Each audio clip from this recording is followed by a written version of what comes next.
Comic Stew. And welcome once again to the Comic Stew. As always, I'm Aaron, and I'm joined by my good buddy who's bringing the energy today, Mr. JC Argensinger. What up, Aaron? That's right. Bring that energy, JC.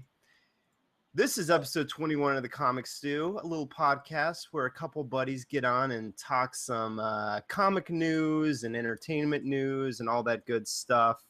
Whatever we really want to talk about. We'll talk some roller hockey occasionally because our team is back. It is officially resurrected from the dead after we basically went through two extreme losing seasons. We lost about half of our team, but it's coming back. We're starting up tomorrow, so you excited for that, JC? I'm definitely excited to, not lose every game, so we'll see. Yeah, we are in the same league, so I'm not too optimistic that we're going to win a ton, but we'll see what happens. Try to have some more hockey talk on. I feel like that's been sorely missing the last couple months. Well, it is the comic stew, not the hockey stew. That is true, but the byline of our little show is, we talk the nerd news with a little bit of hockey talk in there, just a little bit. So we got to try to bring just a little bit back. Well, hockey playoffs, NHL playoffs start right around the corner now. No, that's true. Yep, go Kings. All right. So let's first off, of course, before I go on, what you sipping on, JC? I'm just used to getting talked all over by Aaron. I just finished a cup of coffee. Oh, were you really? I can't tell, JC. Damn. What were you saying that I was just talking over you? Because I did not even hear anything. Your low voice just gets right under the carpet there. What else? Aaron just talking all over everybody. I was saying go Panthers. Oh, yeah, no one wants to hear that. Go Kings. Hey, you know what? We're in the playoffs for like the second time in like 45 years, so... yeah, there's like 6 Panthers fans that are excited about that, right? Well, 5 besides you. Hey, go fuck you and your bandwagon. Go Kings, you're not even from LA. Hey, I decided to cheer for an LA team. I've lived here almost 10 years now, so I figured it's about time. Cheer for a winner. Figured it's about time. I'm not going to cheer for the Lakers or the Dodgers, so there you go.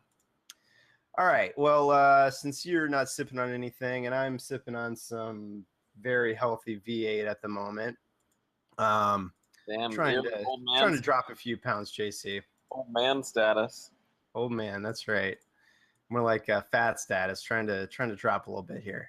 I'm doing that thing where I'm tracking my calories on an app, and it's kind of scary because I'm not, like right now, I'm not necessarily changing my diet. I'm just tracking everything, and that's the scary thing is realizing how many calories I'm putting in my body on a day-to-day basis. I'm avoiding all the easy jokes, and I'm just gonna let it go by. Let's talk some comics and not what Aaron eats. All right. Well, let's jump right into the news, Stu. How about that? Yeah. First off, before we go on, I do want to mention we said last week we were going to have a special guest on this week. That did not work out, so apologies for that. We are still going to talk Walking Dead at the end here. So, the Walking Dead comic. So we will let you know when the spoiler warning is coming on, but we will be spoiling all of the comics up to like issue 150 or so. So that'll be in the last half of the show. But first, let us jump into the news stew. JC. All right, first thing on the stews, we've got a Rogue One trailer. Little Rogue One trailer dropped. Yeah, of course that dropped right after we recorded last week. So as always, we're late with that. And I think we're going to be late with the Doctor Strange trailer this week too, huh, JC? Well, hey, So we'll be a week late with that. We'll be topically, behind things as usual. We'll be topically consistent. How about that? We'll be consistently inconsistent. Yes. Well, Rogue One trailer. What did you think? Because I know that you were orgasming pretty hard after that trailer dropped. You were using a Well, lot of emoticons in your response to me. I don't think I actually used any emoticons in my response to you. Oh, maybe I just saw you in person and you actually had a happy look on your face. Maybe I mistook that for an emoticon. There, I got a smile out of you. There we go. So, what do you think? What a dick. What did you think? I loved it. I thought the aesthetic was great. It looks gritty. It looks, it looks Star Wars for sure, but it's that gritty underbelly of Star Wars that I've been kind of longing for since episode 4, really, when you get to see a lot of the gangster elements and just the, I don't know, just the non-Jedi magical side of Star Wars. Well, what was cool about it, I mean, obviously, like, yeah, I love the trailer. It's the kind of Star Wars movie that I had been hoping for a long time. Mm-hmm. Um, it definitely seems like it's gonna be a hard PG-13 movie. And what I liked is it really felt like they took one of these expanded universe books that's out there and just made a movie. Like it's an expanded universe movie essentially. It's about the universe and it ties stuff into the universe, but it's not, like you said, there are no Jedis that we see in the movie. No Sith, most likely. Although we are getting a Darth Vader appearance, right? We are getting Darth Vader in the movie, and there is some hooded, cloaked figure in front of two Imperial Guard, so that could be potentially Darth Vader or some other, Oh, I might have missed that shot. Could that be Palpatine as well? I don't think it was. I mean, I guess, but who would Palpatine ever bow to? Oh, okay. So the shot was somebody bowing Yeah. in front of Imperial guards. Okay. All right. Well, yeah. Obviously, it's not the Emperor. Then he's not bowing to anybody. Oh. No. All right. Well, yeah. So Era I was think we. like obviously the era is cool, super gritty. I love the fact that it's another female protagonist. Yeah. That one was just for you, Aaron. That's 2 in a row. I better be getting my awesome male protagonist in the next one. Damn it. Right, because like the 1,000 movies with male protagonists, they always go one for one. Who are you kidding? Princess Leia was the protagonist in the original trilogy. I'm not counting the prequels. I was just talking about in the universe, in the world. No, it should be cool. She looks like a cool character, definitely different from Rey, and she definitely looks kind of more of the bad girl, I guess. Doesn't really follow orders, as evidenced by the last line of the trailer. I guess there's a rumor going around that she's Rey's mom. Yeah, that one's out there. Someone said Daisy Ridley said, "Hey, just because we're both brunettes and women doesn't mean we're mom and daughter or whatever." But that could just be cloak and dagger. Yeah, I doubt it. I doubt it too, but that rumor is out there. Yeah. Also thought it was pretty cool. Mon Mothma was an actress they cast for the prequels and ended up getting, like, her scene ended up getting cut, but I guess it's available on the Blu-rays. But she grew up to look just like the original actress. Yeah, interesting. Kind of crazy. So there you go. You got a bridge to the prequels. There we go. Yeah. That is kind of cool, actually, that they're using actors from the prequels, because, I mean, I think we can all agree that the casting was not the weakness. Besides Jake Lloyd, the casting was not the weakness of the prequels. Speaking of Jake Lloyd, apparently he's out of prison and now in a psychiatric institution. Seriously? Yeah. Jake Lloyd was in prison and now in a psycho ward. What? Yeah. Damn, I had no idea that was cops on that a was a thing. high-speed car chase. I guess he thought he was in a pod racer. Wow. And ended up in jail, but then I guess he has like schizophrenia or something, so he's in a mental institution now, and Crazy. you know, He sad literally did nothing after episode 1, did he? sad times for the Jakester. Yeah. For the Lloydster. Yeah, I had no idea that he was, well, I guess I just didn't hear anything about him after episode 1. Well, all right. Well, enough Rogue One talk. It does look really cool. I'm curious who Mads Mikkelsen is. I thought he might be. Well, I didn't realize that was Mads Mikkelsen when I first saw the trailer, and I thought that could be Grand Admiral Thrawn, which would be awesome. I'd love to see a younger version of him because he's a great character. If you ever read that book, did I say Grand Admiral Thrawn? Mm-hmm. I meant Grand Moff Tarkin. Sorry about that. Grand Admiral Thrawn, another great character, but he's blue skin, so that would not be him. No, I was talking. It would be cool if we had a younger version of Grand Moff Tarkin in the film, but I guess we could get him. He's a really cool character, and I guess this would be the movie for him to appear in. But I guess So really, it wouldn't be like a younger version. It would be like the same age version.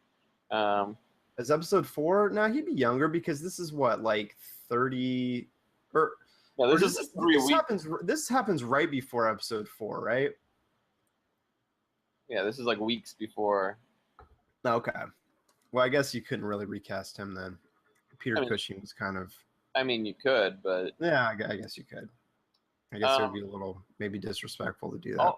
Also interesting to speak about the score for a second. The end of the trailer definitely had some Vader score notes, but also interesting that this will be the first Star Wars movie not scored by John Williams. Oh yeah, who is scoring this film? I gotta check that. That is interesting. Yeah, I assumed that he wasn't gonna score all of these because there are a lot coming down the pike. Yeah, and as we talked last week, he is not getting any younger. So if he just does the main episodes, I'll be happy. But yeah, I'm not really expecting. And honestly, I'm kind of glad just in the sense that we're getting, like, I expect these spin-off movies to be their own thing and have a very like different tone than the episodes, the proper episodes. So I'm okay with having a different composer. Like, I'm fine with that. It's still going to be Star Wars. They're still going to have. It's still obviously going to have hints of the main Star Wars themes, but yeah, it'll be different and will kind of carve out its own niche, hopefully. It's Alexander Desplat. Do you know anything else he did? King's Speech, Argo, Benjamin Button, Harry Potter and Deathly Hallows. Okay, cool. Moonrise Kingdom. Yeah, quite the resume. All right, well, I guess we're not done talking about Rogue One because I'm looking at all these stories now. Apparently, Phil Noto had some pretty cool Rogue One art that JC wanted to highlight. If you go to IO9 and just, I guess, search for Phil Noto IO9 amazing Rogue One art, it'll pop up. Yeah, I guess Phil Noto is fine for me. I don't know. I'm not a huge fan. I don't know. People are like really gushing about this, and I'm like, this is okay. I don't really consider this like super special art, but I guess you're definitely more of a Phil Noto fan than me. Obviously, you have Phil Noto art on your wall. Yeah. So I don't want to talk bad about him. I like his art. And I liked his stuff in the Chewbacca miniseries he did. So yeah, this is cool. Yeah, I mean, I just thought it was cool. Actual comics reference too. So yeah. So there you go.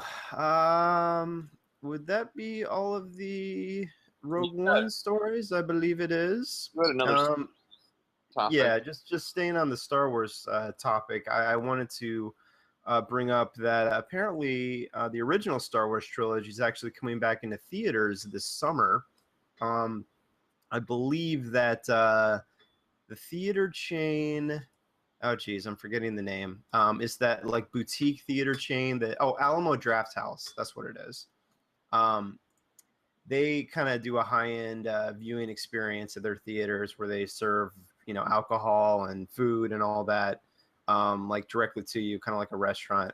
I've never been to one, but apparently it's a really nice theater experience, and apparently they're going to be showing the original Star Wars trilogy in like 20 theaters this summer across the country. So they're going to be showing the original?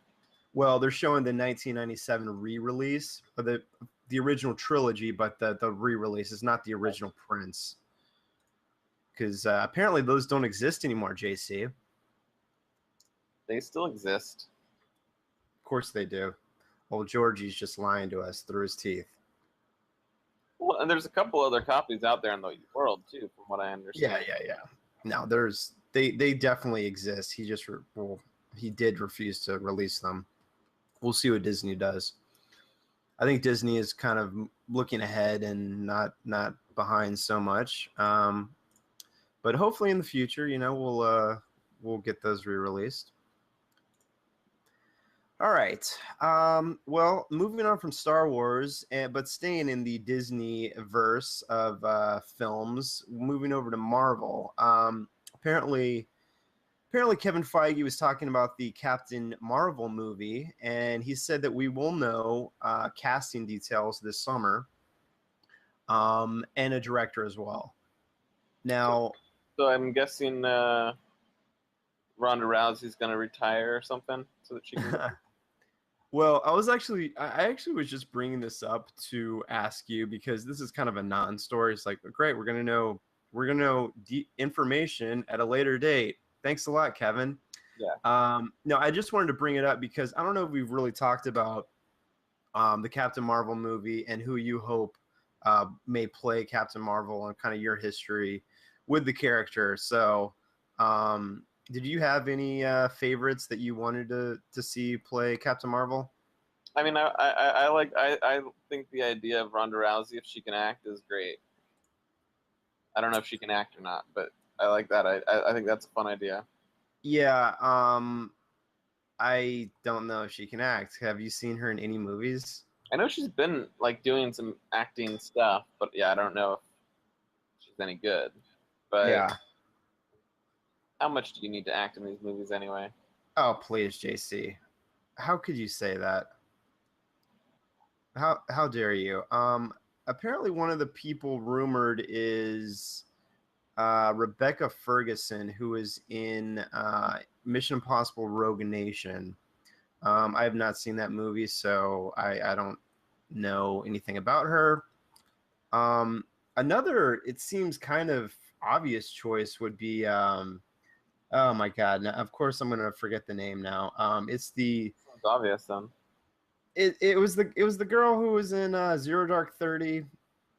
She's in like every movie nowadays. It seems like the redhead. Huh? Jessica Chastain? Yes. No way.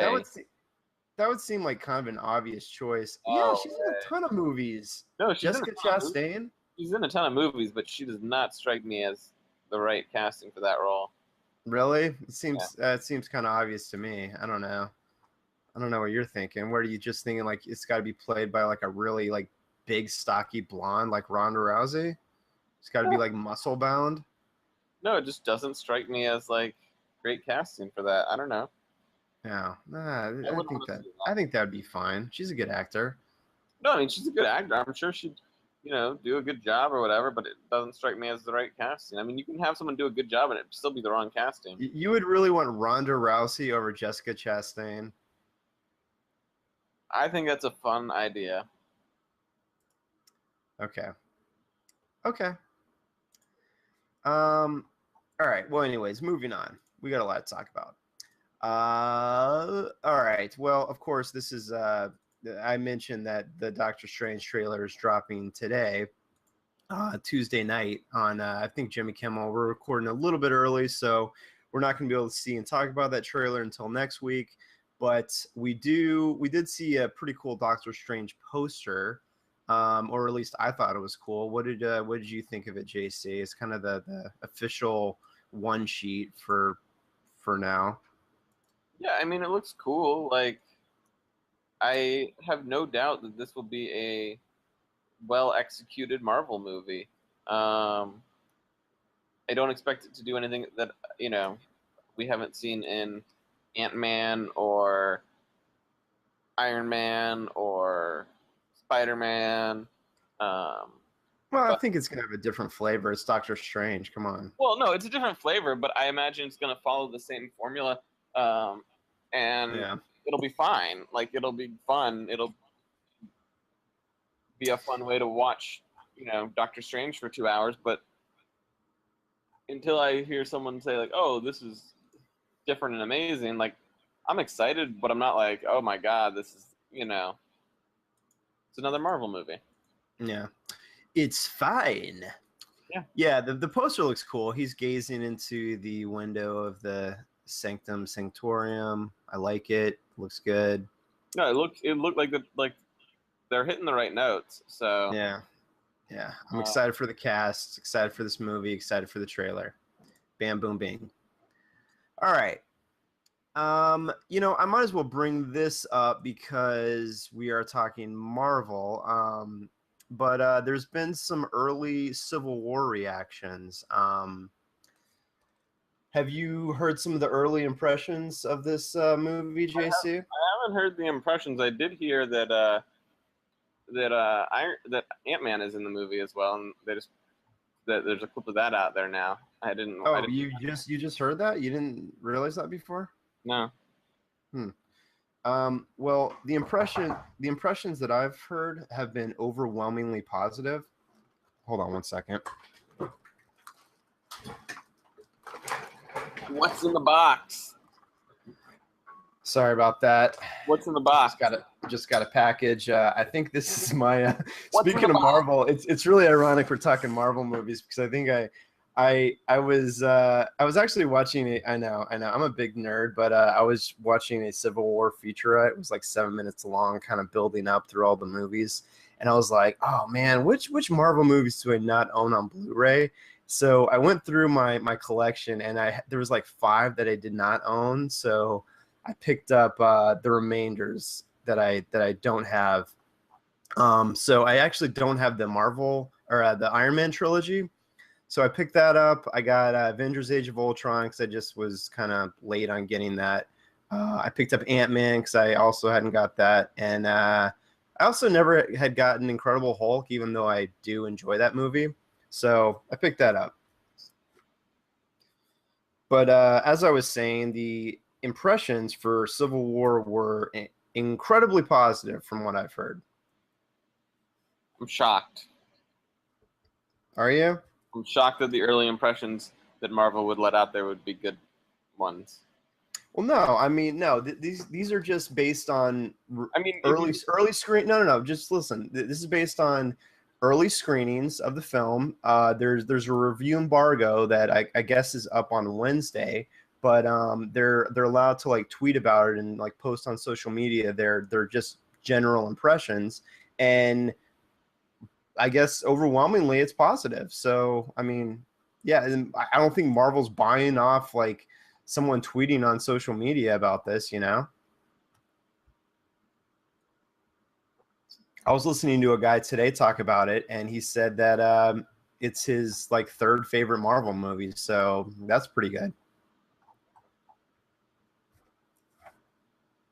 Am I allowed to speak now? You've been allowed to speak this whole time. Okay. All I was trying to say was before you shut me down was all the early stuff about Batman Superman was very positive. Was it though? All the early stuff was. Well, the stories that I remember about Batman Superman were the executives that screened the movie with Zack Snyder were loving it. All the early like reactions that I heard of that movie were great, and I mean, obviously, you and I both loved the movie, so we're in a different camp than the other reviewers who said it was good or whatever. Like, I mean, obviously, people like the Marvel style of movies, so I'm not surprised that the early reviews in on Civil War are positive. I will reserve my judgment until I see it because, you know, as evidenced by Batman Superman, we liked that movie a lot. The reviews said we should hate that movie. Yeah. Oh, of course. I mean, I'm gonna try to keep my expectations as low as possible, just because I try to do that with every movie I go into. I did fail miserably with Batman and Superman, which I think was part of the reason why the first time I watched that, I had kind of a mixed reaction. But oh, by the way, did I tell you that I watched it for a third time? You did. Did I talk about that last week? Okay. Yeah. Third time was just complete love, like 100%. All right. Well, yeah, I just bring it up because it's a good sign. And I mean, I just know some of these people that are talking about it, they're not bought off. They're just giving their honest opinion. And so it's a good sign. And yeah, I mean, I watched that featurette on Civil War and actually got inspired enough to watch Captain America 1 again, since I have not seen that for a long time. And have we talked about that movie? Because a lot of people there's a lot of different reactions to that movie. I feel like a lot of people don't like that movie for some reason, and I love it. We haven't talked about it. You know, I enjoy the movie. Cap is kind of a character like Superman, though. It's easy to dislike if you want to dislike. Okay. Well, because he's so clean. Because he's so clean. Because yeah, no, I know, but so red, white, and blue, gung ho America. That, you know, there's people who don't like the characters based on that. That's all. You know. Yeah. Like, but I mean, like his whole shtick as where he becomes Captain America. A lot of people, you know, don't prescribe to that belief system. Well, but hold on. I think we're talking about different things, because I'm talking about how people disliked or have a mixed view of Captain America Part 1, and if you compare that to Part 2, that film is much more well regarded, like, overall. So, but I just don't see why. I mean, they're very, very different movies, but I don't think it's necessarily because of the character. I think it's just the style of movie, maybe. I just happen to really like that style of movie. That I think there's also some aspect of the whole, like, pre-Captain America and then the post-Captain America effects. What you mean? You mean before he was, like, in World War II, post World War II? No. Like when he's just Steve Rogers, you know, and then becomes Captain America. What are you talking about? People don't like the effect of him being Steve Rogers when he's like the 98-pound weakling? Right. Wait, are you kidding me? Like, that effect was great. Like, I literally just watched that and I was like marveling at how got the pun there, JC? I was marveling at how well that effect was done. All right. Well, I don't know, man. I'm trying to come up with reasons why people wouldn't like it. I don't know. Oh, I don't think that would be a reason. I think it was just more of the movie. The movie is kind of this. I don't know. It's a more like. I don't want to say it's not as deep, but it's definitely a more rah America fighting, you know, Nazis, except they're not Nazis, they're Hydra, and it's more reflects the time that it's set in, I think. And you know what it really does for me is it doesn't reflect World War II necessarily, but it reflects Marvel Comics version of World War II. I think it does a really good job of that. And obviously those two things are not the same thing. So I don't know. I think people may have like responded to the depiction of the war as kind of a thing, but it kind of endeared itself to me just because it was like, it felt like Marvel comics that I read that were set in World War II. So anyways, all right. I know we took a big tangent there. Sorry about that. Why don't you take this next one, JC? Oh, we're still doing the news? Oh yeah, we're still in the news still. We're knee deep. We're knee deep. I thought we were going into Aaron's dissertation on Captain America. Sorry. No, that's done. That's done. Anyway, do you remember that Goon movie trailer that came out a couple years ago? Yeah. The one done by Deadpool director Tim Miller? Yeah, that one. So he had made that kind of the same way he had made that Deadpool teaser to try to make a movie, and apparently he's saying that that movie is still in alive. I'm sure that Deadpool movie helped him out. No, you think? Oh, maybe. So that's cool. Yeah, the trailer looks good. I haven't read The Goon by Eric Powell. I mean, I'm always down for more kind of zany, non-traditional comic adaptations. So it would be cool if this got made. And obviously, you know, if Tim Miller is involved in his studio, I think his studio is Blur Studio, which does a lot of animation work, and they do a lot of CG trailers for video games. Yeah. If they're involved, like, that's cool. Yeah, I'd love to see a full movie by them.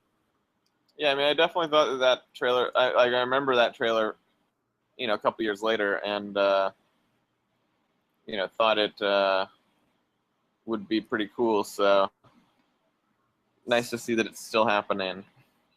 Yeah. Another story that I'm sure you're super excited about, but you know, other people who read might be fans of. BBC is doing an adaptation of the Dirk Gently series of books written by... Wait, hold on. Should we just make this a weekly segment, JC's BBC adaptation talk? Hey, you know, just because some of us are educated and some of us aren't, you know. So the Dirk Gently novels were written by Douglas Adams, most famous for doing the Hitchhiker's Guide to the Galaxy series. This is going to be an 8-episode adaptation on BBC America. Elijah Wood is in it. Samuel Barnett, who I guess was in Jupiter Ascending. And they just said there's another person, Hannah Marks, who I don't know who that is, just got cast. But kind of cool. I mean, good cast, it seems like. And I'm a big fan of Douglas Adams' work, so you know, I've read all these books, so I'm excited to see this adaptation. Good times, good times. Yeah, I like how you can get super excited for the 17th, you know, Marvel movie, but then you're gonna give me shit for like a new adaptation of something we haven't seen before.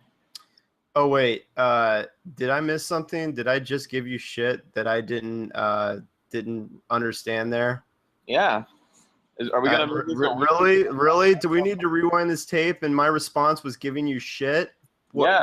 I'm giving you shit by not gushing with you on something I have no idea about. This guy. Goodness. You're just prickly today, JC. I don't know what's going on. I just have no idea what this is. I mean, if it's I mean, I know the BBC does good stuff. If you do because you've watched none of it. If you could again, my favorite show from last year was definitely not a BBC show. Ironically, that was the one show I don't think you actually saw. Okay. Oh, this next one's you too, but actually I do have something to say about this. You're talking about the Dark Knight graphic novel that is written by Paul Dini, right? Yeah, true Batman story. A true Batman story, yeah. So, yeah, that's coming out soon, right? Because I remember ordering that, I think a couple months ago. Yeah, it's supposed to be June 15th. Ed Rizzo doing the art. And I guess it's based in part by a true story of him being mugged. Yeah. Yeah, I'm curious about this story because it's going to be, I don't know, I trust Paul Dini completely as a writer. In this case, I kind of wonder how the story will end up, just because I don't know how much of his personal experience is going to necessarily make the story better, just because it's a Batman story. I mean, it's weird. Like, for some reason, I don't know how to feel about this story going into it. Did you ever read? I mean, Did you ever read the book "It's a Bird"? no, I haven't.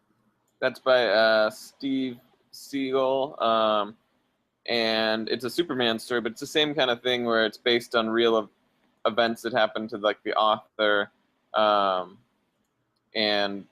paralleling that to a Superman story, and that was done really well. So I mean, given the creative team on this book, if you just told me they're making a book and it was about anything, I'd be like, okay, I'd be down to read that. So it'll be interesting to see. Well, that was exactly my reaction when I saw this solicited.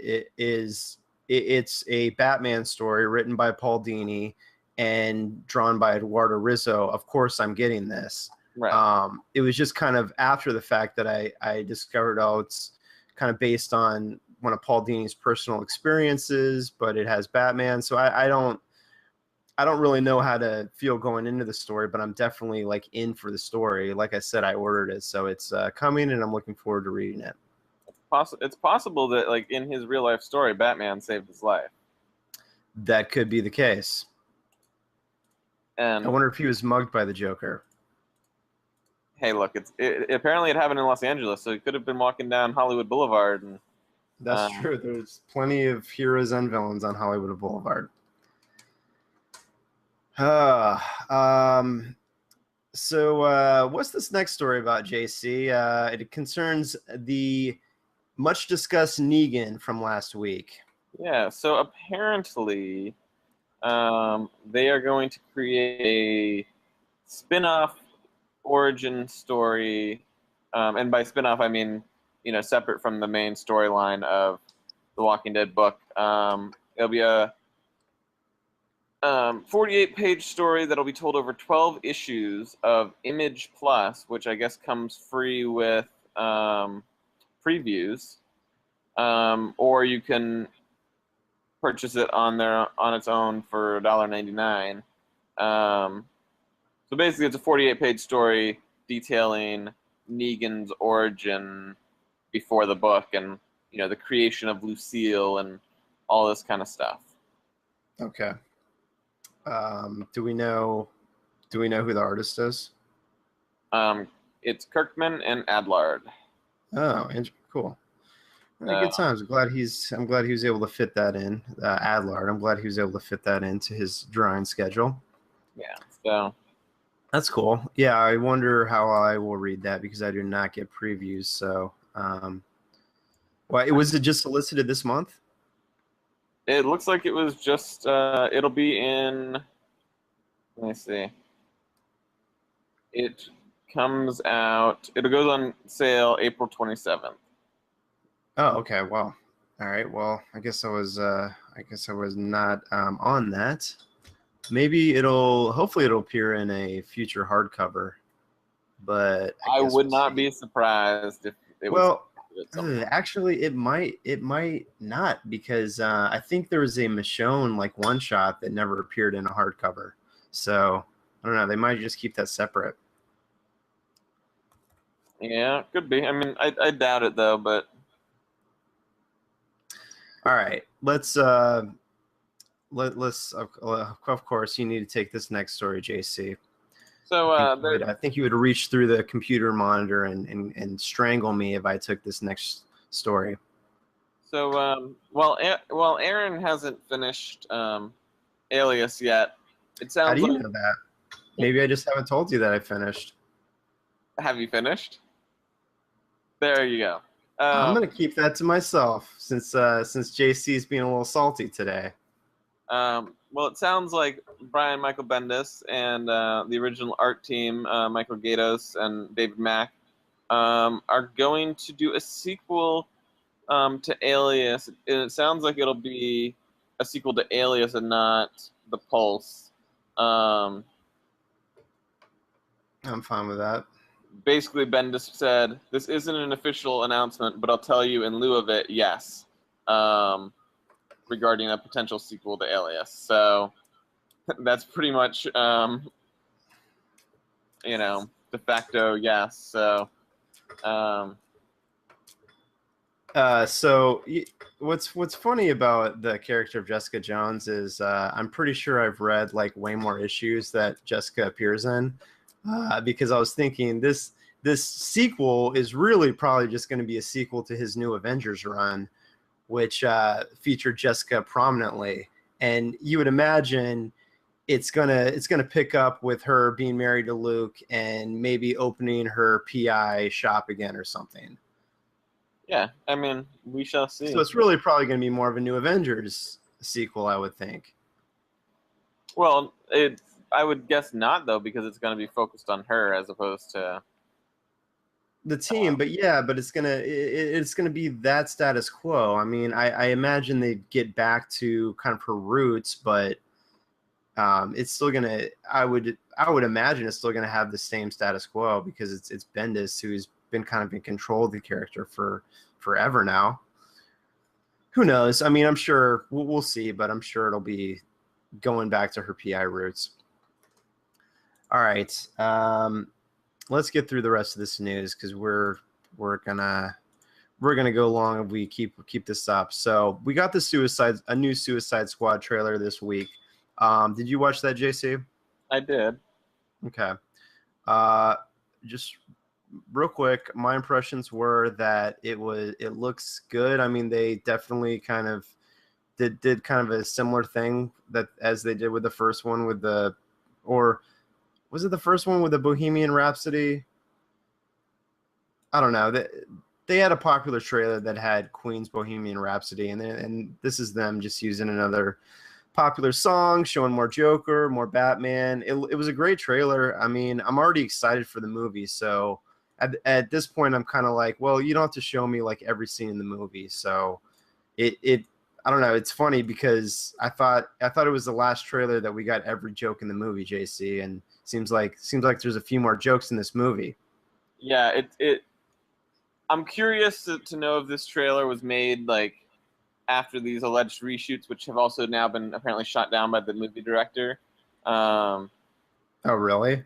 Yeah, but it did seem like there was that bar scene in the trailer where there were a lot of jokes in this bar scene, and they kept coming back to this bar scene. And I was wondering, like, oh, did they just go back and shoot a scene at a bar where they make jokes so they can put it in the trailer? So, or was that scene already shot and that person who brought up the story originally is just full of shit? Right. And there actually is jokes in the movie that weren't in the first trailer. Who knows? I mean, I'm excited for the movie. I'm actually I would have, you know what? I'm kind of torn because I would have said before I kind of heard some of the people talk about seeing Civil War that I was most excited for Suicide Squad as far for the rest of the year as far as superhero movies.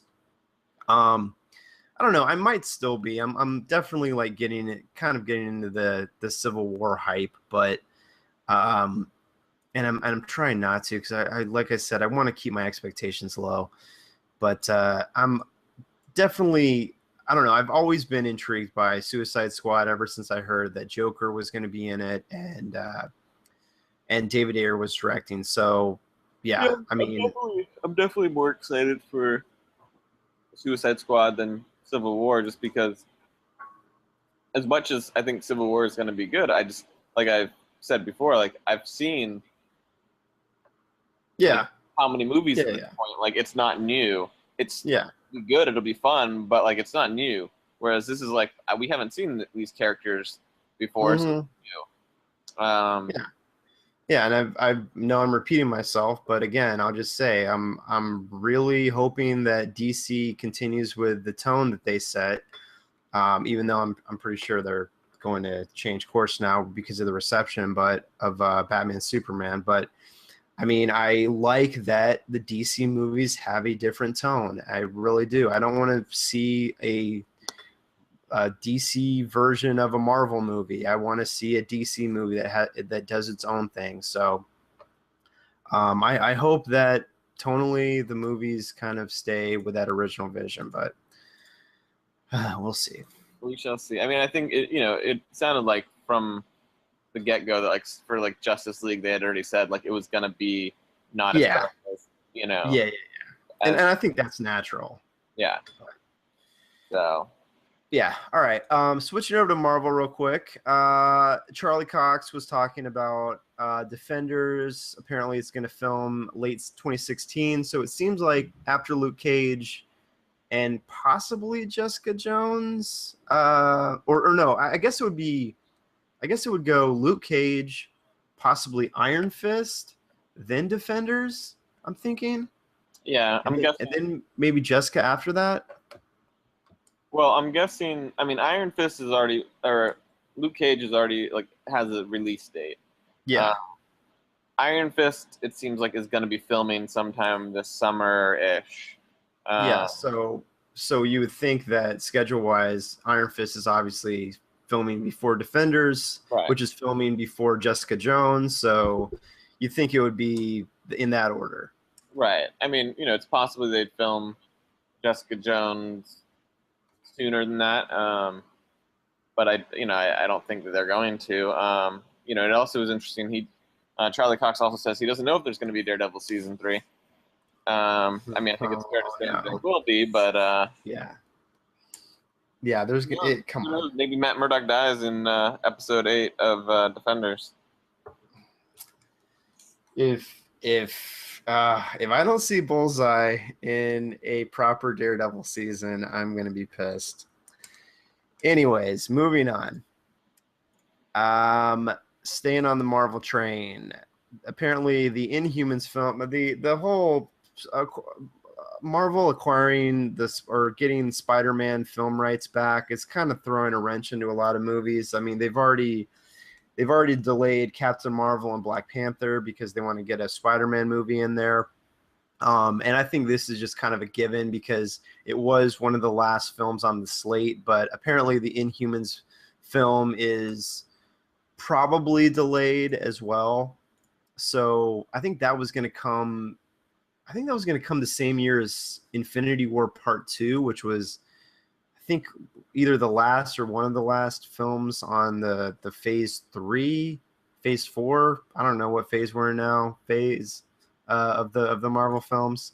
So yeah, I think it was just a matter of time, but it was going to get delayed. So I think it was in 2020, was it?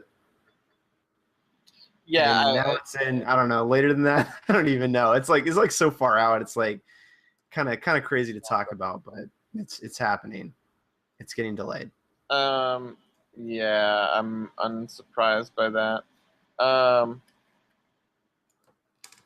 Did you see? This isn't on our doc, but did you see the new Star Fox trailer? Oh, for Star Fox Zero? Yeah. I mean, I've been following that game because I am a Wii U owner. Pilot ever. Whoa. Sorry. What in the hell was that? Oh. Yes, I am one of the few Wii U owners, and I love my Nintendo console. If I can just jump into the video game minute real quick. But for whatever reason, I was never really into Star Fox. Like, that was one Nintendo character I never super got into.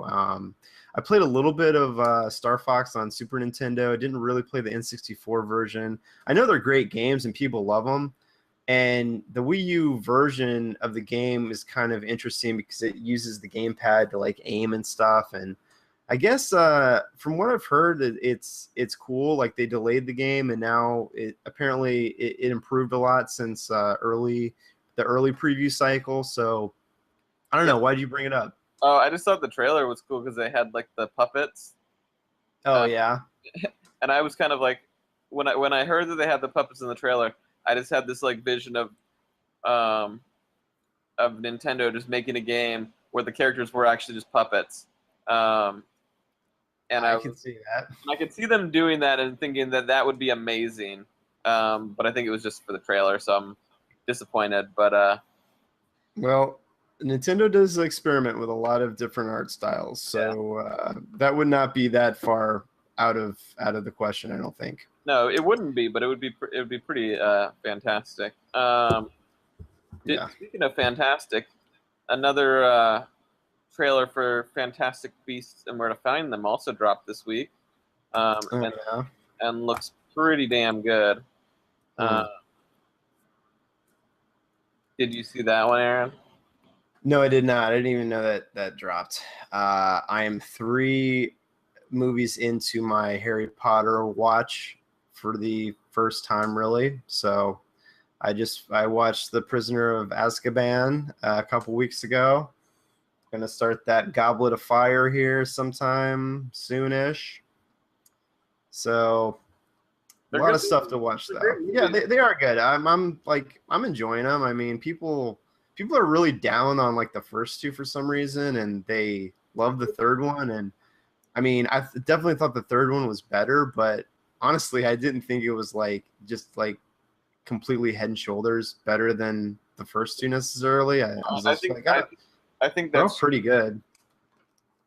I think that's just really like the nature of the series becoming more adult and more dark from the first 2 movies to the third. And obviously Alfonso Cuarón directed Azkaban, so yeah, so you're gonna get a little bit of that effect. Yeah, I mean, I liked it. I thought the third one was the best one so far, but I didn't think the first 2 were like that. I didn't think they were bad. Right. I thought they were fun. All right. We got any more ladles of the news, Stu? Or are we good there, JC? I don't know. We might have some more stews, but I just like to fuck with you. Okay. All right. Well, shall we enter into spoilers? What? So apparently at Warner Brothers CinemaCon, they started off with a 15-minute spotlight of the new DC films. And Warner Brothers CinemaCon. WB, when did that become a thing? I don't know, but WB confirmed that Ben Affleck will be directing the solo Batman movie. They showed the Suicide Squad trailer, of course, and about 30 seconds of Wonder Woman footage. But apparently the film will tell Wonder Woman's entire history. But yeah, no video of it yet, just news about the video. Okay.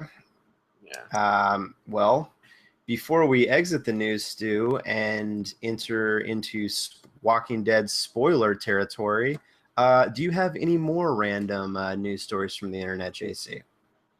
It came from the internet.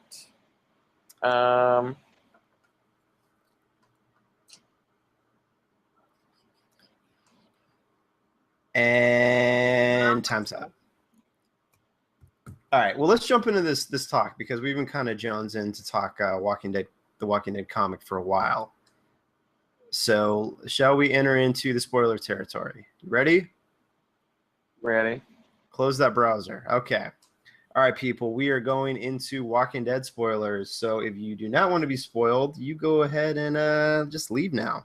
For those of you that are TV watchers and you're thinking about reading the book, you definitely should. So, jump on that and jump out of this podcast right now. But thank you for being with us. For those of you that are leaving, find us at thecomicstew.com and go. All right.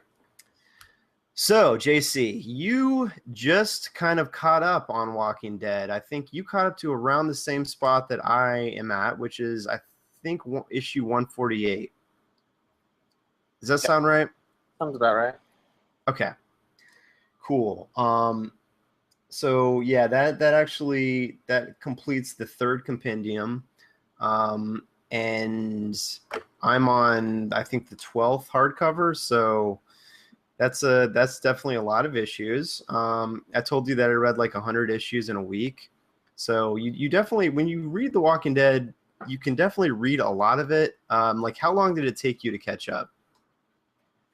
Not too long. It just depends on what your pace is, I guess. But yeah, I mean, you can tear through those compendiums pretty quickly. Yeah, it's a fast read. It really is. I mean, it's just how he plots the book and how he structures and how Adlard structures the page. I mean, it moves fast. I think the big deal, I mean, I kind of consider the series before issue 100 and after issue 100. That's kind of the separation point for me. Like, it feels like a kind of a definite, I don't know, like interstitial where, and of course, I think we know there's a big death in issue 100, and we are in spoiler territory, so why don't we talk about it? But I think, it's Glenn's death, and we're introduced to this character who at least I really fell in love with over the course of 100 issues, and I really thought that the character would stay alive for the duration of the series. He was one of those characters that I thought was unkillable, and it really kind of shook me when he died in issue 100. And it took me a long time to actually read past that. Like, I kind of needed to process it, and I just let a lot of issues build up after that. I don't think I really jumped back into the series after issue 100 until maybe it's got to be in the 120, like 125, 130. Like, I waited that long to get back in it. As I've said on this podcast before, I started like catching up on the hardcovers, so I went back, reread the series, and that's how I got past issue 100, going through the hardcovers. And that was a good way to do it for me, because I was able to just get past the death quickly and move on and jump right into the war, where everyone is fighting Negan for, it seems like, forever. First off, well, considering the portion before Glenn's death, how did you feel? How did you like the build up and just them getting to Alexandria and building up to confronting Negan and like really issue 100, like before issue 100? What did you think of that build up? Well, it's interesting because I was reading it pretty much alongside with this show this season. So to see the differences happening was a lot more, I think, noticeable than probably if you're just going back and rewatching, or like watching after you've read the book a couple years ago or whatever. Because just stuff like in the show, they take down one of Negan's compounds, and they get these people who are like saying, "We are Negan, I am Negan," and so people are like, "Oh, maybe Negan isn't a person," and that whole kind of thing. And yeah, I kind of like the way they did it in the book better, but I get why they did it in the show the way they did it in the show, because I think it was it dragged it out a little bit more, but it also just got to show more action. Well, the show definitely felt more dragged out than with the Negan reveal, obviously, don't you think? Oh yeah. And I can't recall how many issues we are kind of teased with Negan in the book, but it seems like it's not that. It doesn't seem like that it's that long, but of course, I'm also being clouded by the fact that I read the issues really fast, so I don't know how many issues it is, but it definitely feels longer in the show. Oh yeah. But what did you think of kind of when they get off the road, getting to Alexandria? I mean, did you? I don't know. How did? It's funny because when you compare the two, I like different. I like different arcs of the book. Like there was one arc in the book in particular I'm thinking of. I liked some arcs in the book way much more than how they adapted it in the show. And the one I'm thinking of is it's called The Hunters, I believe, where they're kind of they're being hunted by this group of cannibals, and they get holed up, and it seems to go it's over pretty fast in the show. In the book, it seems to go on a little bit longer, but it just kind of shows, I guess, how brutal Rick has really gotten and his compatriots, which is interesting because, of course, after that we move on to Alexandria, and he has to kind of like back off from that brutal nature that he had to adopt on the road. I felt like it was done a little bit better in the book with him kind of psychologically having to come back down, but not really down that long because, of course, he just decides to take over the town if anyone messes with him, because he doesn't want to ruin what they have there. So is there any like of all the, because there's a lot of arcs in the book, and out of all the arcs, like what was your like favorite that got what was your favorite that you felt was adapted much better in the book?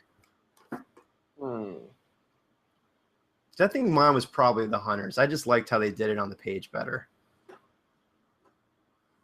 I mean, it was done differently in the show because the Hunters were the people that, like, from Terminus. I don't know. It's hard to say. Like, I think both do some things well, and other things, both do certain things better than the other. Mm-hmm. I think, like, it is interesting to see, like the thing that I see more is like the choices that they've made, as far as like the characters who live and die. So like in the book, you have Andrea's alive, Mm-hmm. and she's the one shacked up with Rick. Right. No. And she's a great character in the books, and of course everyone hated her in the show, which is probably why she was killed off so early. And same with like Dale was in the book a lot longer. Yeah. Than he was in the show, and it's much more like established that the two of them were boning too. Also, Mm-hmm. I mean, also obviously like Carol is a younger woman in the book, and not a badass. Yeah. What did you think about Carl having to kill that little psycho boy who killed his brother? Do you remember that part in the book? Where they remember the two little boys are kind of the adopted kids of Dale and Andrea. And they find one of them is killed by the brother, and they don't know what to do because it's like, what do we do with this kid, And then Carl just takes it in it, he takes the law into his own hands and just goes in and basically murders him. Seems like a very Carl thing to do. Yeah, I mean, it doesn't surprise me the show didn't go there because that's very, very dark. But that's just an advantage the book has. It can go there. Yeah, no, I mean, I think there's a lot of stuff like that where they can't go there in the show. Speaking of issue 148, that'll be interesting to see that on TV. Oh yeah, well, let's build up to kind of the war with Negan, but like Um, did you? I don't know. I guess I don't really have anything else on that. I just kind of wanted to highlight some of the differences and see what you enjoyed more in the book as opposed to the show. But yeah, obviously after issue 100 and Glenn is killed and we're fully introduced to Negan, we get into unexplored territory in the show, and we get into it's called All Out War in the book, and it's just a kind of a long, protracted war with Negan and Rick, and I don't know. I was I really enjoyed the build-up. I actually really enjoyed the Alexandria stuff. Some people thought that was kind of boring in the book. I really enjoyed it. The build-up for the war was like pretty intense. Like I was really had some high expectations, and I think Kirkman did too, in that he wanted to make it a really big deal. So he didn't just make it a arc. He made it kind of like a whole. I mean, it felt like it was almost 2 years. I mean, wasn't it like 20? It was like 20 plus issues, right? I think so. Yeah. I mean, I feel like it was most of the time since issue 100. Yeah, and in comic release time, because I felt like that was. I mean, I felt like that kind of went up to around issue 130 or so, maybe more than that. I don't have it right in front of me, so I can't look at that, but it felt like it was just like years of the book, which in comic time it was. They were fighting Negan for years if you were reading it monthly. So it was a long, protracted war. What did you think of it? I mean, what did you think of the conflict with Negan? I thought it was definitely, it was cool. So yeah, the war part itself was 115, started at 115, and then that was part 1 of All Out War, and then continued all the way through 126. But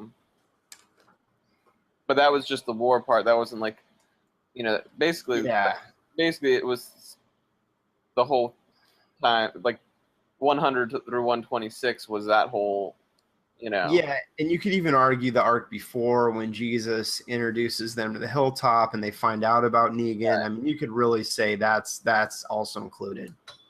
Yeah.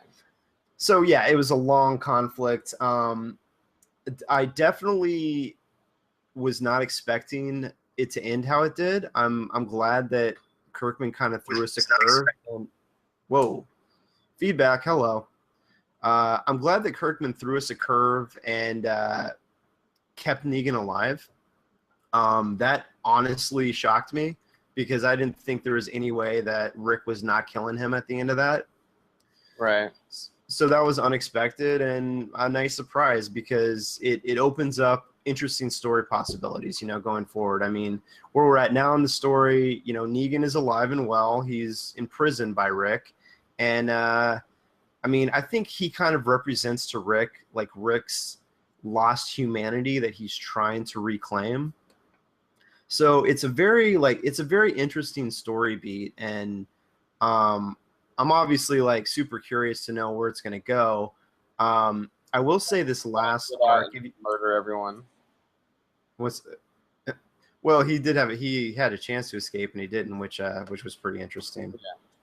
Yeah. Yeah, I mean, there's not really a lot that I really want to say about the All Out War. I mean, it was, I don't know, for whatever reason, it wasn't like super memorable to me. Like, it was just kind of a long series of conflicts and nothing really jumped out, I guess, except for kind of like going into Negan's compound when Carl goes in there and Carl kind of sees like how they live in Negan's compound, and like he's got like this harem of women, and he takes like hot irons to dudes' faces that defy him. So like that was something that kind of stood out, but it was just a lot of I don't know, it was just a lot of like back and forth conflict and nothing like really, I don't know. Yeah, like I said, it was just nothing that was like super memorable except for how it ended. But where the conflict ended and jumped off, that for me, that got the book got a lot more interesting because we had a time jump at that point. What did we go 2 years ahead? Right. Was it 2 years? Yeah. So we have a very different state of affairs in where they're kind of just creating this new world, and they're growing crops, they're creating communities, they're really kind of on the upswing as a people. And Rick has he has partnerships with different communities, and his community is thriving, and it's kind of it's a really interesting place, and I'm wondering if the show's gonna actually go there, because it seems like it's a little bit too light for where the show could actually go. But yeah, I thought it was a great launching point when the war ended. What did you think about the time jump and kind of the new status quo? I really liked that they did time jump it, because I don't need to see them doing, I don't necessarily need to see the boring part. Mm-hmm. And, I definitely think that it makes a lot of sense that you look at something like Alexandria, which, obviously they realize at a certain point that, the dead are always going to be out there, but, the dangerous parts are the other people. Mm-hmm. Well, now suddenly they've got this humongous group, of 4 different colonies, essentially. And they're creating, essentially, a partnership. And a, massive community that... a massive network of communities. Right. Which, it begs the question, of course, if these survivors could so easily do this, why would we ever get to this situation? Wouldn't our government just kill wouldn't the military just be able to take these zombies out? No question. But yeah, well, that's not the point, of course. Right. No, of course. It was never the point of the series. No, of course not. But, I do like the idea that, these people are now advanced enough at killing this shit that, hey, they can not worry so much about that, and they're building this new walled-in community, and but they're still not safe. Yeah, well, it's interesting for me just because they're at the best place they've been at for a long time. I mean, if Zero was them at the very worst, and maybe going to Alexandria was them, at a 2 or 3 where things are pretty good, this would be this would kind of be like a 5 out of 5. I mean, they're at a very good place in the world, and that just kind of opens up a ton of new story opportunities, because I mean, as we can see with the last arc that we both read, there's some more craziness out there in the world, and it's not necessarily people that are kind of peers of Rick, and it's not another community that's trying to gather and scavenge supplies and stuff. This is they're meeting some really weird stuff now, that has been growing and kind of festering since the outbreak. I mean, right. These I think they're called the Whisperers, right? The people that wears the zombie skins. Yeah. That's a very cool idea, just from, I mean, I like, first of all, that it went back to kind of a pretty strong horror vibe with those people, but it also just is a cool thing to think about, in that, yeah, you're gonna have some very weird groups of people and very weird things happening with these offshoots that they just kind of create their own cult of I wouldn't even call it a religion or a cult, but just this own very strange I don't know, thing. They're people that wear zombie skins, and cult or religion or whatever you want to call it.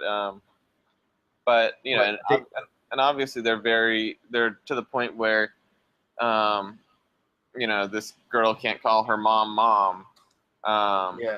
They're very much like a collective kind of group, which is They try to be like super, like really like one with nature and blah blah blah. and obviously it appears to be that they're a massive group as well, and Yeah. also a somewhat terrifying group. Yeah, well, the interesting thing for me was that it wasn't that they were wanting to attack Rick and the rest of the group, is that they really just wanted to be left alone, but Right. like Carl and Rick couldn't leave them alone. Yeah. Yeah, so then it's like, well, do you retaliate for what they did, or do you just let them be alone? Well, I mean, they sent a message by killing a bunch of people. We had some pretty shocking deaths. I mean, we had Rosita. We had one of my favorite characters, the guy with the tiger. I can't remember his name right now. Why am I forgetting that? You remember the guy's name with the tiger, who's the leader of the I want to say Ezekiel, the kingdom? Oh yeah, Ezekiel. Yeah. I think you're right about that. Yeah, you had some pretty shocking deaths. Yeah. And I think, obviously Rick has kind of, not fully, but he's kind of lived a life of pacifist to a certain degree. So just this last big thing, I think, is going to probably push him back over the edge. And at least that's my prediction, that he's going to be pushed over the edge, and that could jeopardize the rest of the community, I think. Well, and obviously Rick is not much of a fighter anymore. Well, right. It's interesting that they show that Rick is getting older, and he's not the man he once was. Yeah, I mean, he walks with a cane and has one hand, and yeah, yep. you do the math there. You're not much of a fighter. Yeah. But well, that just feeds into my overall prediction. Oh, sorry. Go ahead. What was your overall prediction? Well, that just feeds into my overall prediction of, I think Kirkman's eventually going to make Carl the protagonist of the story. I mean, I could definitely see that. It's interesting though with this with this larger community.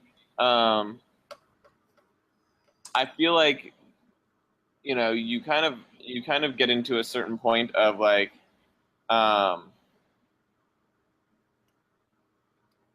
if you're getting this big, then you're getting so safe, right? Yeah, which brings its own issues. Right. So, I mean, yes, you had this group that was able to infiltrate and kill a bunch of people, and they're obviously a big group, but they're also saying, like, we don't want to fight you unless you come and bug us.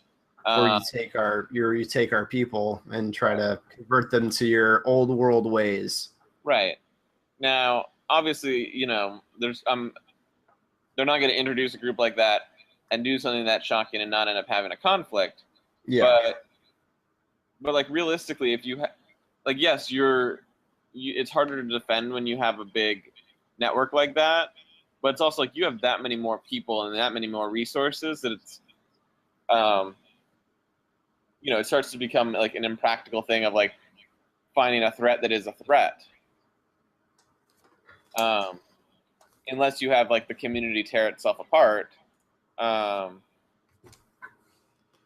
then you get into a whole other thing of like, so what? Now they're gonna go somewhere else and build this over again? Like that's not gonna happen.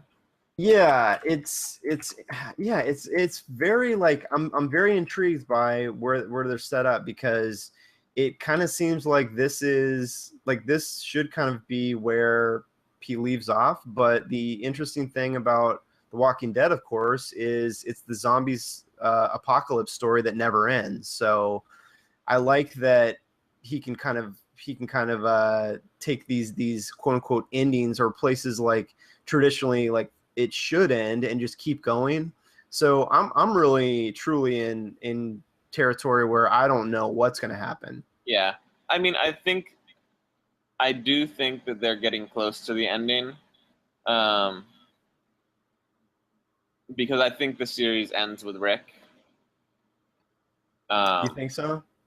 I do. I mean, I'm like, obviously you can continue it forever, but I mean, their community is becoming so big and so established that like, like you could do stuff to fuck it up, I guess, but you're never gonna have them like on the road again, going to a new place. Probably not. Probably not. I don't know. Like, probably not this group. Maybe. Yeah, they're too established now. They're too in control of their worlds. Like something really drastic would have to happen. Like what? And like this group of scavengers, like yeah, they have weapons and they have stuff, but like they don't have any, fortifications. They don't have any, home base. Like they're gonna get like.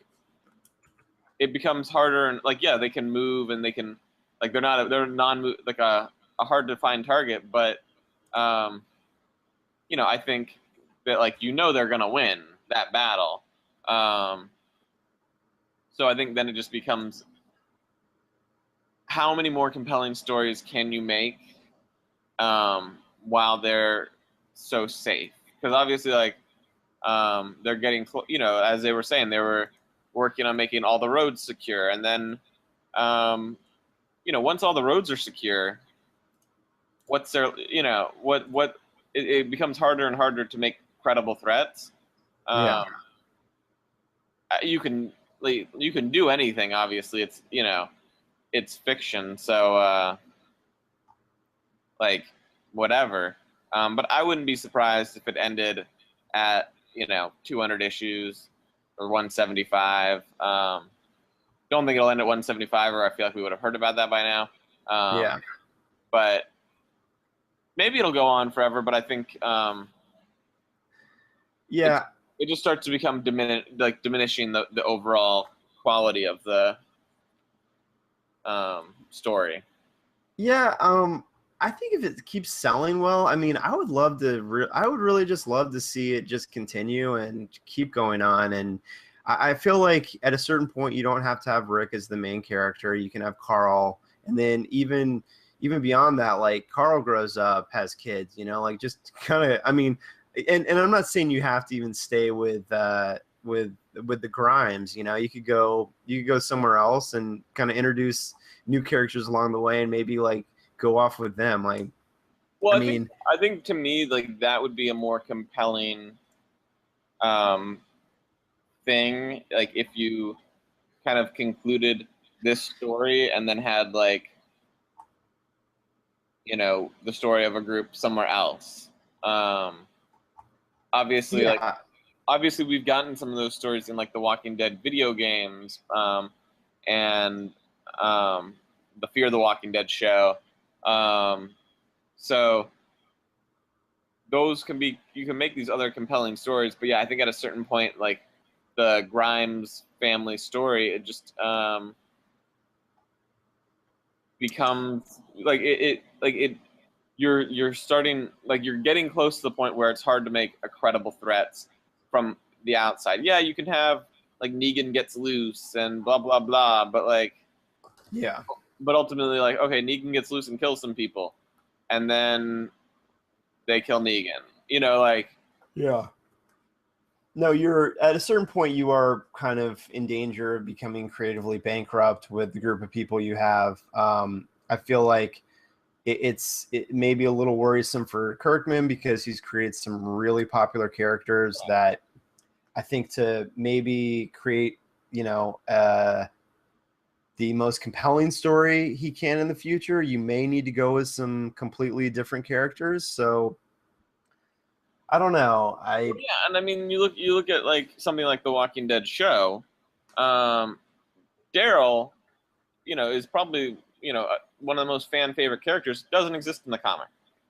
The Fear the Walking Dead show. I watched the first season of that, and it was, to me, its biggest weakness was that it was set that like they started it at the onset of the outbreak, which to me was just like, come on, it's a zombie, kill it. Yeah. And instead people are like trying to figure out what's going on. That wasn't as compelling. So I'm interested to see the second season, now that like they're kind of like established with these zombies, getting more into a survival zombie story. Yeah. I also really, really loved the Telltale two seasons of Telltale Walking Dead video game, and I hope they continue that. But I mean, it just shows to me the strength of Kirkman's writing and creating. He created a bunch of memorable characters in that, and you could easily, you could easily adapt that into a show if you wanted to, but you could also just pick up with another story. Yeah, it shows the strength of the world he created. I mean, you can tell compelling stories all over the world. You don't need to follow the same characters, but I feel like he may feel like he has to, but hopefully he has the cojones to just go ahead and cut that cord at some point. Yeah. I mean, I would be down for that. Yeah, because we've got 150 issues of Rick, and I feel like we've got great stories with Rick, and we can move on at some point. Yeah. Well, I mean, did you play the Telltale Walking Dead games?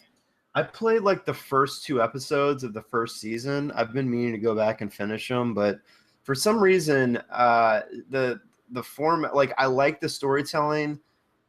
I like the story in those games. I don't necessarily like the storytelling method of the games because they're not really like that fun to play, but I just want to know what happens in the story. So I've been a little negligent about getting back there. I think the second season is better in that regard, but I do enjoy like the gameplay itself. But it is interesting the stuff they do in that book, or in that game, I should say. And just how I feel like he's even more liberal with characters, like, and their success or their living and dying, because you do have this kind of choose your own adventure aspect where you can choose if one character lives or dies. Right. So, and then you create these compelling stories based on which character you let live or die. That is interesting, and it's cool because between seasons you can carry over your save progress, and so you have different outcomes even in new seasons. So yeah, that is cool. That is one cool thing about the games. And I think that's honestly that was the biggest. I think that's the biggest reason why we haven't seen a third season yet is the end of the second season has, I think, 4 or 5 different endings, and basically you end up in completely different places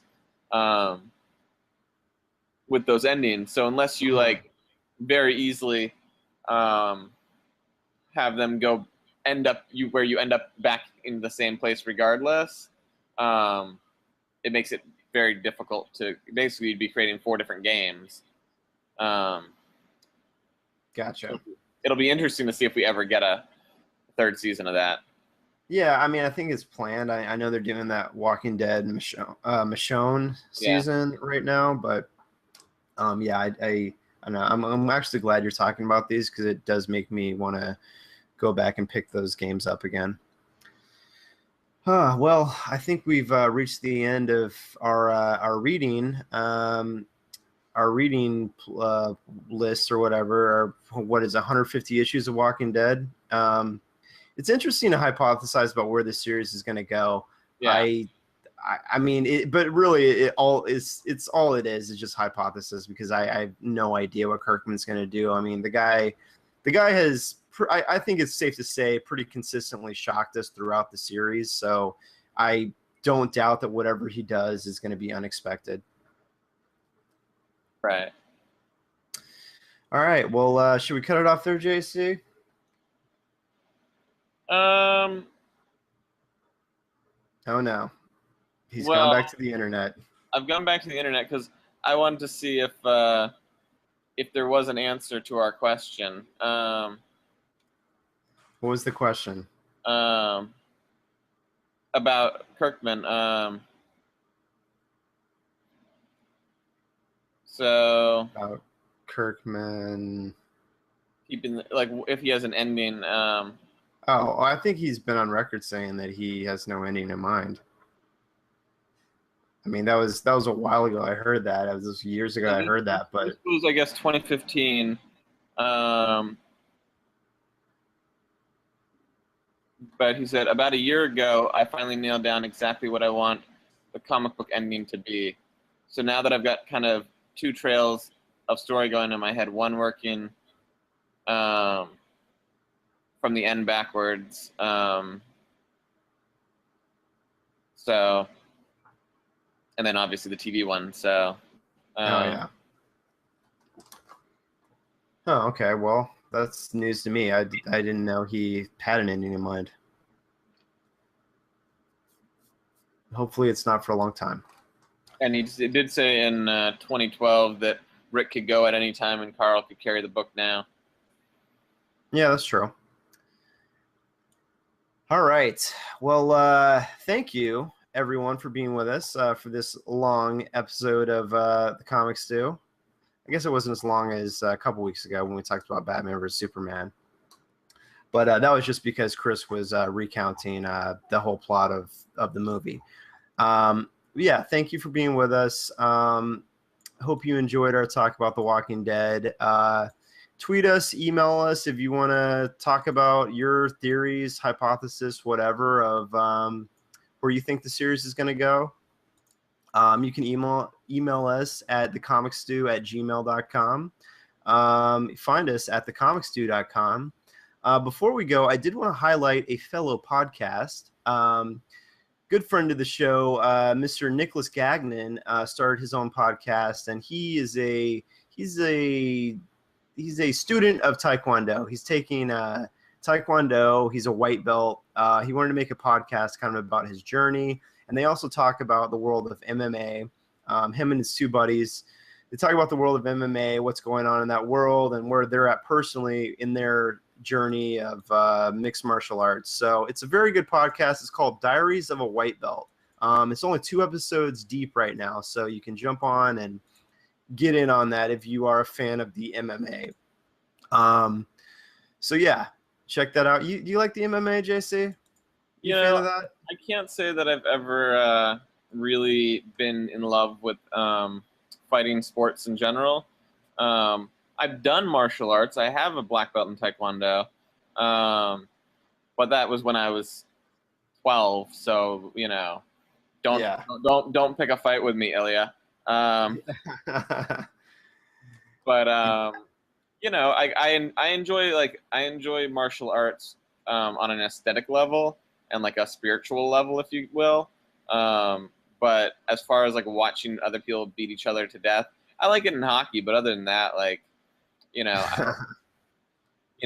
other than that, like I don't necessarily need to see like some guy get his face pushed in, unless it's on Game of Thrones. Yeah, I think it's an interesting sport just because you see, I guess, the depths of endurance and just fortitude these guys go to pull out victories on the mat, and also it is just crazy with how fast things can turn in the ring. No, and it's definitely interesting, like, how the different styles, like someone you think someone who's been obliterating people just gets taken down because someone has a different style that matches up better, sort of thing. But yeah, it really is kind of like a chess game. But I also think on that level, it's very strange on that level because you're not necessarily comparing. It's like if you have LeBron James going one-on-one versus Steph Curry, he's probably going to just blow by Steph Curry every single time because he can outsize him. But into a shooting contest, Curry's going to dominate him. But this is just saying, like, we're going to put these two, like, different styles next to each other and say who's better, and whereas at least with, like, regular boxing, you have, like, okay, they're both fighters. Yeah, So, but yeah, MMA is I think more interesting with the varied fighting styles, and well, it's no, for me more interesting than boxing. well, no, it definitely is. It definitely is more interesting, but it's also like a very curious sport because it's one of the few sports that it's very, very, very hard to stay a champion for any length of time. Yeah, Like as evidenced by Conor McGregor getting beaten and Holly Ronda Holm Rousey, just getting beaten and Ronda Rousey getting beaten. you Yeah, know, like all that's crazy. and it seems like the career lifespan of even like the best fighters is 3 to 5 years, and so you have to keep creating new superstars, which you can do, but you don't end up having the Ali Frazier battle. These characters who last for years and years. Yeah, that's true. That's definitely true. I think what JC's saying is if you have a passing interest in fighting or MMA, you should listen to Diaries of a White Belt. That's diariesofawhitebelt.com. It's on iTunes. So check it out. One last thing. On that same article with Kirkman, he said he expects it to go 300 or 400 issues. Oh, nice. All right. Well, we're not even halfway there then, probably. So that's great. Yeah. Cool. Yeah, I predict Carl taking over the book. Actually, I predict him taking over the book like sooner than we think. Rick I would Grimes. say before issue 200, Carl takes over the book. I feel like Rick Grimes is going to die in issue 200. Oh, you think so? Ooh. Kirkman likes to do things on, he introduced Negan on issue 100. Yeah. So. Yeah. Could happen. We'll see. All right. Thanks for being with us, people. Check us out at thecomicstew.com. Tweet us at thecomicstew, thecomicstew@gmail.com. I already said all this. We're on YouTube and JC's Instagram. Yeah. Get on that Instagram at JC Argensinger.